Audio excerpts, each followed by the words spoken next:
Bienvenue au château de Couët-Candec, du moins ce qu'il en reste.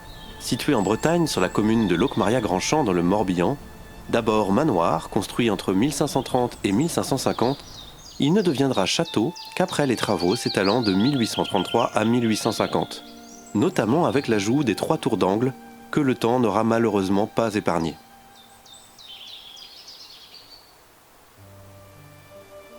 C'est un lieu imprégné d'histoire, témoin d'une époque certes révolue, mais qui cache encore en son sein quelques détails qui sauront ravir les curieux. Vous pourrez par exemple contempler le blason de la famille Chauhan, le cerf lié au statut de noble et à la chasse, mais aussi un symbole à caractère purement religieux. En effet, aussi étrange que cela puisse paraître, les cerfs mangent parfois des serpents, archétype de Satan et donc de la lutte contre le mal. Cerfs qu'on retrouve aussi ailleurs, associés à d'autres blasons, relatant ainsi les diverses alliances des Chauhan avec d'autres familles. Et ces ruines sont encore riches de petits trésors d'histoire. Certains de ces chefs-d'œuvre n'ont pu être préservés qu'en les déménageant.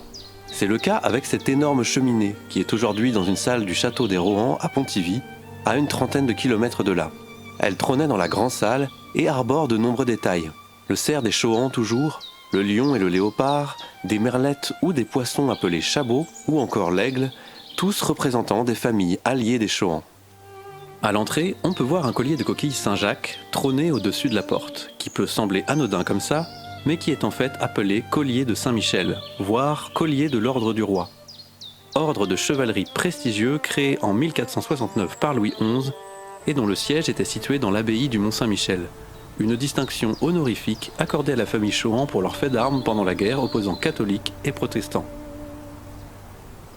Mais l'ensemble de cette façade ouest est aussi intéressante pour son architecture de style gothique, ornée d'accolades à feuilles de chou, motif courant à l'époque dans ce style et représentant la prospérité, tant par le symbole de récolte abondante que par le travail méticuleux d'artisanat qu'il requiert.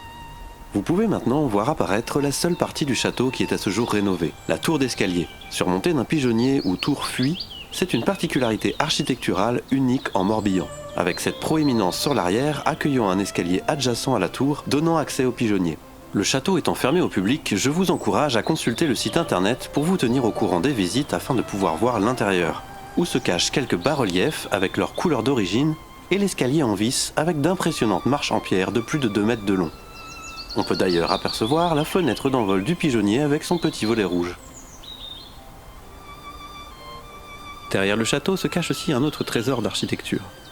Un charmant petit balcon, de style Renaissance, à propos duquel je ne peux m'empêcher d'imaginer qu'on ait pu venir y jouer la sérénade au clair de lune.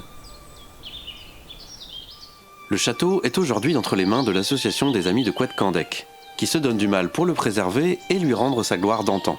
Ils organisent des visites, des événements et parfois des chantiers et seraient très heureux de voir plus de bénévoles les rejoindre pour les aider. Alors si le cœur vous en dit, n'hésitez pas à aller passer quelques instants paisibles dans ce lieu hors du temps.